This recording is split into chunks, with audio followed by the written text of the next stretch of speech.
So welcome to my YouTube channel where we unbox watches. Yeah, I think that's what we do on this channel. And yes, I'm sitting on the floor, and yes, I put the watch back in this box to do this. So this is a unboxing / review. I've had it for about a week, but the Grand Seiko SBGH267.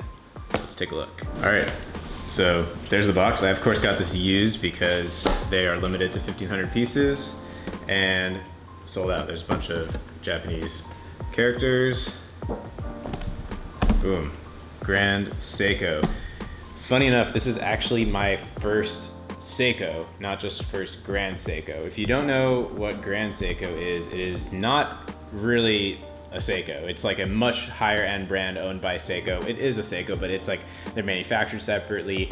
The finishings and everything about it is at an incredible level that is really to be compared with brands that are over the $10,000 price point, and these provide a really huge value for the money. So way more expensive than a regular Seiko, but incredible value for what they are. And I never wanted one. I guess maybe part of it was the fact that it was a Seiko, but this particular one, as you'll see, just all of the, well, let's just get it out. All right, so kind of your classic lifty uppy box.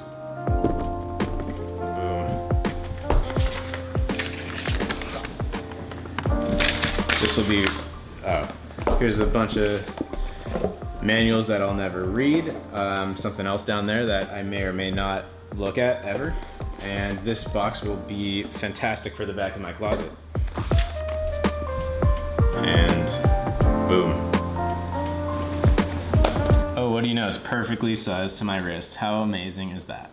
So yeah, as I said, I never had a Seiko, I've never had a Grand Seiko, but when I saw the finishings of this particular one, it sold me on them. And I was already sold on the finishings of the brand, and I knew that, but I just never saw one that particularly spoke to me. And that might be, in my opinion, still now, one of the kind of downfalls of Grand Seiko is they don't really have anything that iconic in their lineup, and a lot of them are relatively similar. Amazing pieces, but you have to find one that you really, really love, unless you're just buying it for the movement and the finishings.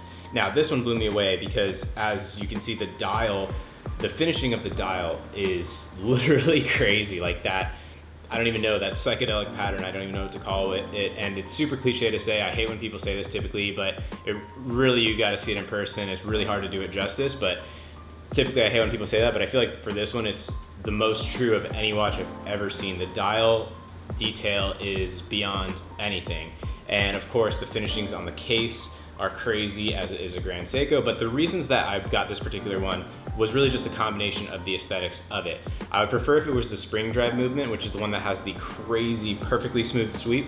But with this, it is a little smaller than the semi-iconic Snowflake, which comes in at, I think, 41 millimeters. This is 39.5 millimeters, which is perfect for my small wrists. This is like right at the edge of what I typically consider. And the blue dial, I have a thing for blue dials, I have a thing for texture dials.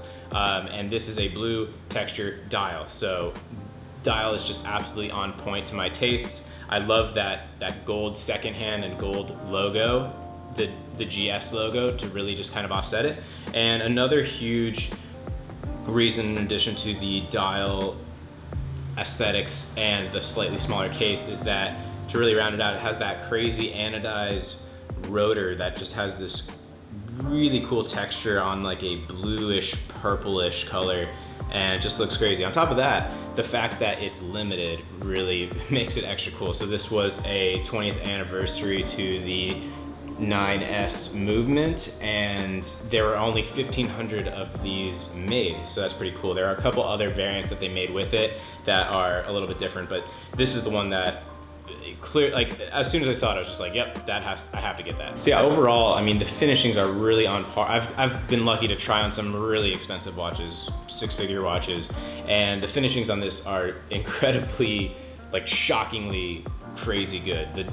The dial is just insane. I hope that the shots that I'm showing are really getting this across. We'll have to see my camera skills, but overall, just incredible. I think this is one of the most stunning watches out there. I've been staring at my wrist way more frequently than I even already obsessively do.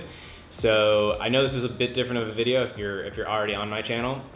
So give me a thumbs up if you want me to do a breakdown of my entire watch collection. I've got quite a few and I would love to make a video like that, but I just figured I'd make this for fun, see how it goes. If you're new to the channel, maybe I'll start, subscribe anyways. I'd love to do more stuff like this. I mostly talk about entrepreneurship content and e-commerce businesses. So if you want to figure out how I get stuff like this, make sure you subscribe and check out my other videos. And yeah, that said, thank you.